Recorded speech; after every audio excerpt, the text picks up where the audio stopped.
Hello, and welcome back to my playthrough of GTNH. It is December 31st, the last day of the year, and here we are looking at my fully functional Beamline. So I was able to get this guy up and running today, including all the multi-blocks that kind of went through it. And yeah, I'll run through that here real quick in a minute. Just want to say, I hope everybody has a good years. I was kind of, before I started, I was looking back at the videos to just kind of see where I started the year off, because I honestly couldn't remember what was in 2025 and what was before that. So just for reference for like how far this playthrough has come is at the start of 2025, I would have been, I believe it was version 2.72 was what I was on. None of this existed. I think technically I had cleared out the ground for these two towers. Like I hadn't even fully cleared out this square. The first floor of this guy was built, and not even like the cosmetic portions. It was literally just this little tower, one little floor. And then this thing didn't exist at all. There was nothing there. Bees didn't exist yet. The footage I could find didn't even have this road cleared out yet. Like I think I was planning on building this building right around the same time I started doing this. So like I had this area cleared out, but and as for like progress in the game, like I was starting to do that to get myself prepared to go to space. I hadn't even gone to the moon yet. For progress wise, I was still over here, was still my main hub. Looks like when I look back at the videos, excuse my pause screen as I go back over at the my stream recordings here. It looks like from my recordings on the date of it, it looks like on January 25th was when I first went to the moon for the playthrough. And then that's where I kind of ran into almost like, I don't know, burnout's not quite the right word. I just kind of paused on the game for a while because at least according to my recordings, I didn't play from the end of January when I went to the moon all the way till the end of April. So there was like a good quarter of the year there I didn't play. And then I remember what got me back to playing after going to the moon, because I couldn't quite decide what I wanted to do or how to progress next. I didn't know anything about AE2 at that point. I didn't know about anything about bees, magic, yada yada.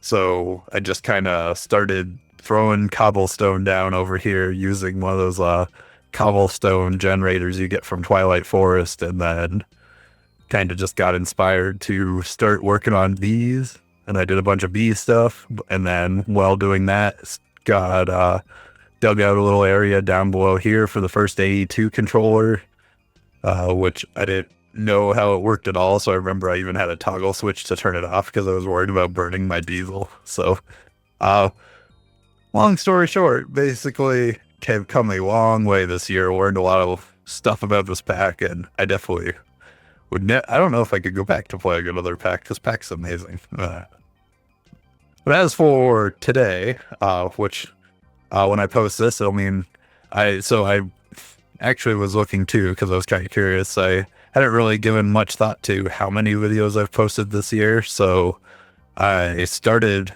uploading on July 7th. So a few months after I came back, just because I was making so much progress and nobody just kind of wanted to ran into the void, since no one I knows plays anything even close to this for Minecraft, let alone even Minecraft anymore. So, yeah, posted that video. This will be the 113th video. So 113 videos this year. So that's pretty cool too. And appreciate anybody who's watched any of them or checked them out. But yeah, enough of that. On to what I got done today.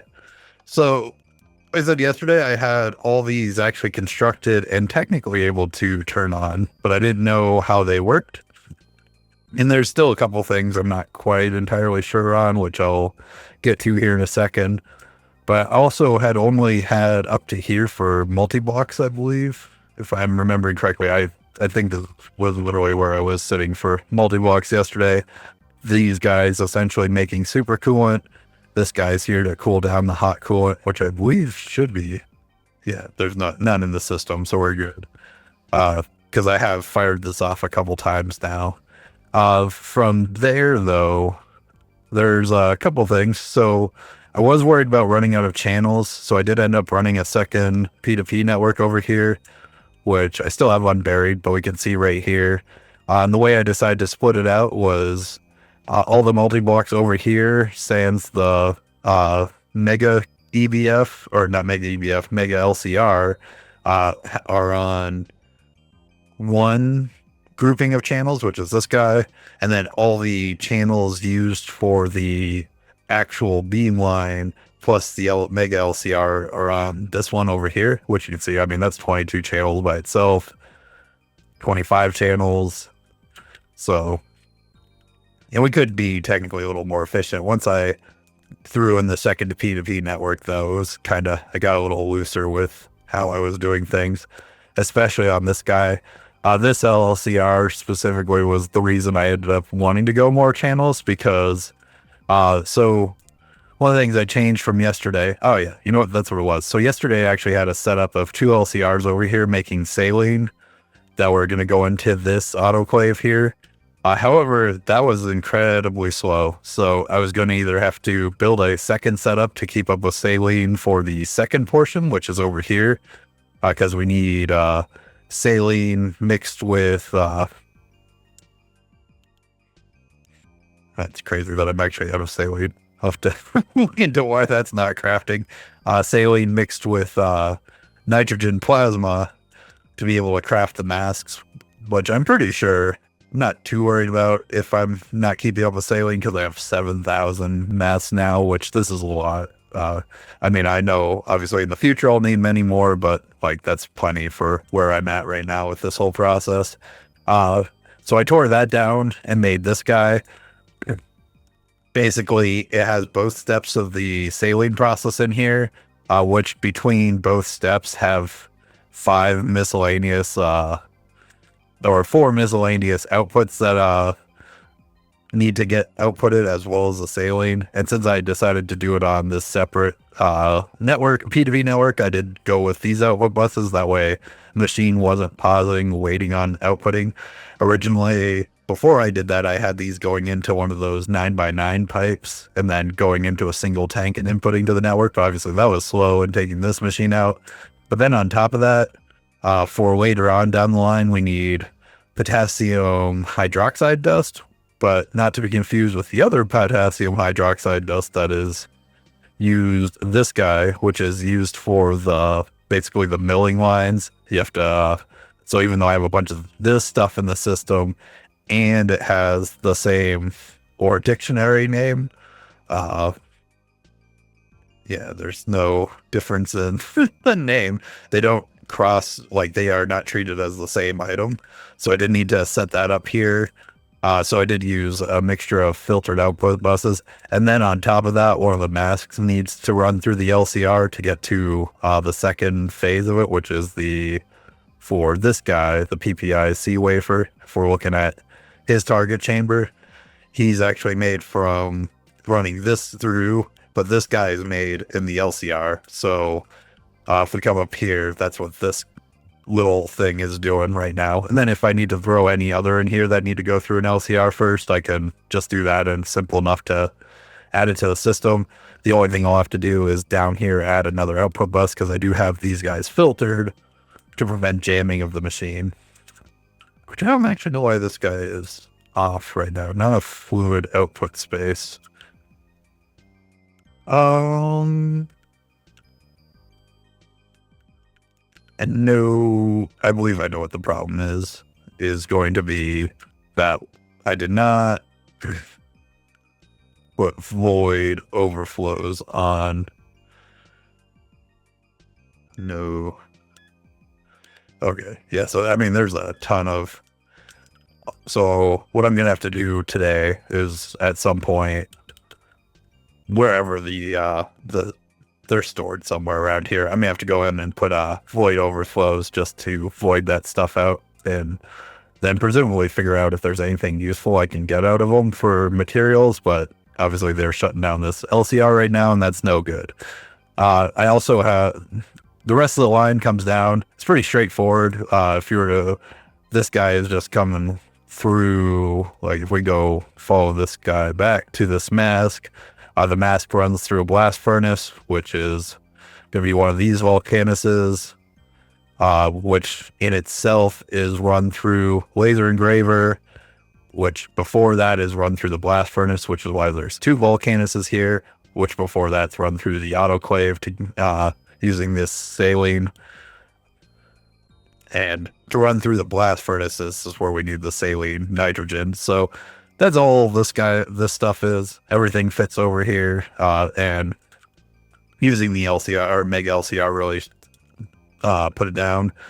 So I'm gonna get to the compact fusion reactors here in a minute, but just to show, I do have the ability to craft the Compact 3 now. Technically, I did craft the Mark II overnight, or set it to craft overnight. When I woke up this morning, it's still, at least the way I had it calculated for PPIC wafers, it was going to take another 30 hours to craft. Now, part of that is because my Mega LCRs that I was using up in the tower to craft them, I thought were at overclocked ZPM to UV. In fact, they were still on LUV overclock, so I did upgrade those all the way to UV overclocked, and then and I made it so that it could access multiple LCRs were working on at the same time. So it did drop that 30 hours all the way down to like 30.5 minutes or 45 minutes range. But obviously still slow, and that was so I could get like 1600 PPIC wafers. Now, if I look in here, however, we've got 4,000, and this is just from me messing around while trying to figure out exactly what's going on here. I wonder what it's yelling at me about oxygen. Oh, there's a monster. Oh, I gotta sleep. Apparently I'm ranting too long.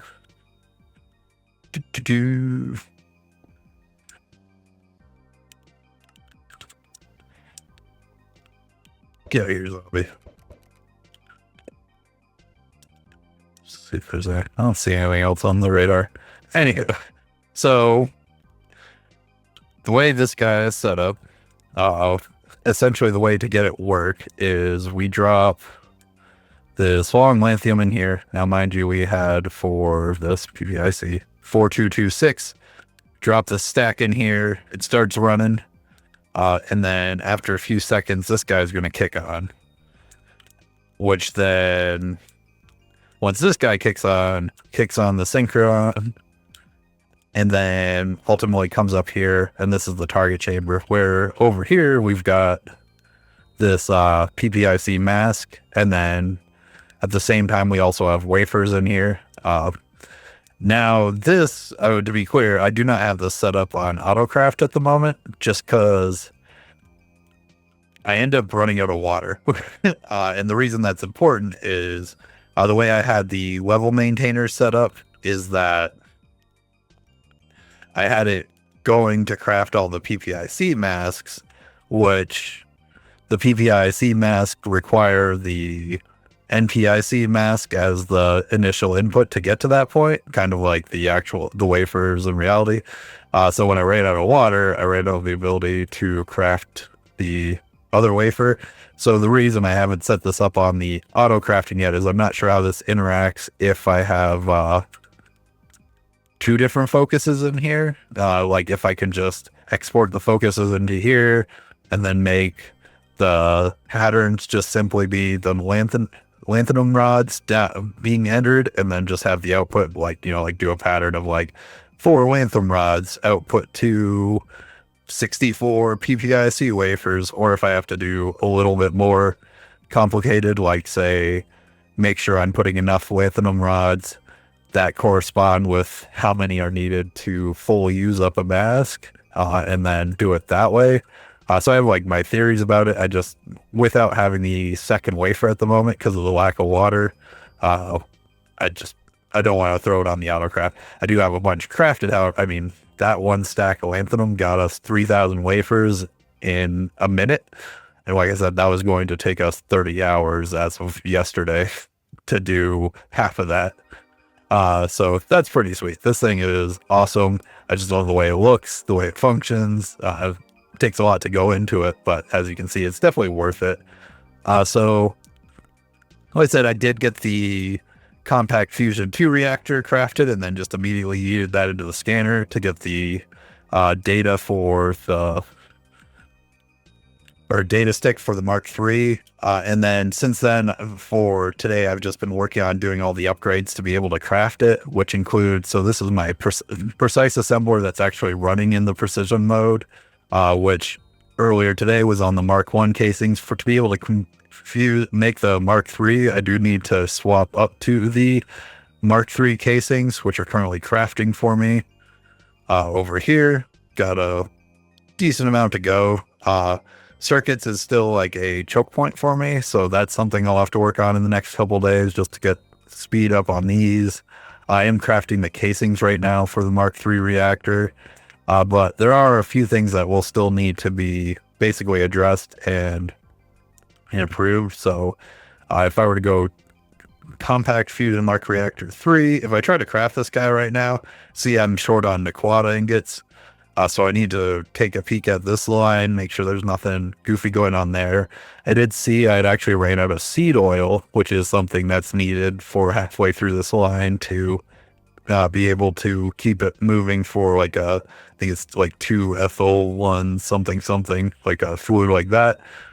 So I did set up my wheat seeds to be able to go to a fluid extractor, and now I've got seed oil for days. Like, yeah, 134 million. About an hour ago, I only had 500,000. So it did use 14 million wheat seeds, but that's fine. I'm just glad to not have that be a problem anymore. So the Nequata line should keep on rolling along because we do have plenty of input.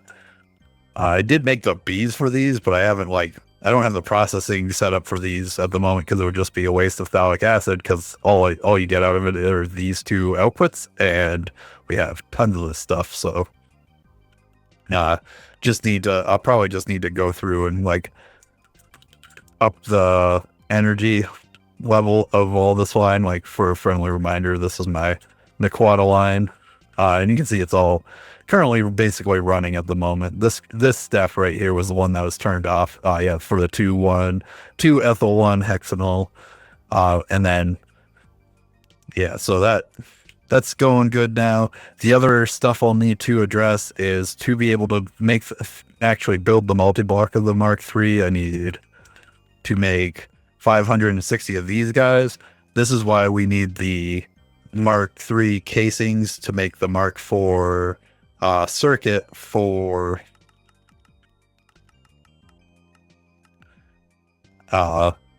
this. And you can see I'm also short ruthenium and osmium. Obviously these two are part of the same general line, so I need to take a look at if there's anything I can do to improve the speed of getting these. Obviously I do get osmium solution from these right now. I'm thinking I might need to go through and also upgrade the power being used by that, because if we look, osmium is specifically made in this Mega LCR exclusively. There's nothing else that gets made in here, but these, however, are only LEV, so I could definitely upgrade the power. And I think that's ultimately the main thing, is I do need to up my power, because if we look over here, I'm up to making grade 3 water, which is good, but I don't have any grade 4 or 5 water at the moment. That's because I'm doing this as a single thread, but I do need to get more power in general so that I can run this at higher parallels. Right now I have it basically running at 1 or it would be 8 amps of ZPM. I'd like to change that to 8 amps of UV, get way more parallels, and be able to keep up with the water, especially when those masks take so much. I mean, once I'm caught up with the masks, the drain won't be nearly as bad, but assuming we start amping up how many of those we use, we'll definitely need more water. And obviously I also soon will need the grade 6 water to make the rest of the masks. I will say, so my general like order of events now, improve my current lines, which I think is mainly what I'm going to work on tomorrow. Uh, improve power, which I want to do Nequata fuel. I keep saying that, and I think I finally settled where I'm going to throw that building at. And then once I've got that done, we're going to come back to the Beamline and craft 4 more of these guys, which should go way faster because I've got, but the base setup is mostly the same. It's just literally crafting 4 more of these and maybe a few more multi-blocks to handle a few unique things if there's something that pops up for the mask. But I need better power first before I commit to doing that. And then in the meantime of that, when my resources catch up, then I'll throw down the Mark III reactor and we should finally get in it. But yeah, I don't think I'll have a video tomorrow. I don't have to work or anything. It's just, I do plan on just watching The Lord of the Rings all day. I usually do that for New Year's. So I'll probably play, but I'll just be kind of like casually playing, upgrading things. I don't think if I do make a bunch of progress, maybe late at night I'll make one, but I think realistically tomorrow will just be a chill day off from work and yeah. Well, anyways, like I said, I hope everybody enjoyed the video. I appreciate you watching, and I hope everybody is safe tonight and has a good and happy, fun New Year's. Yeah, I will see you Friday. Goodbye.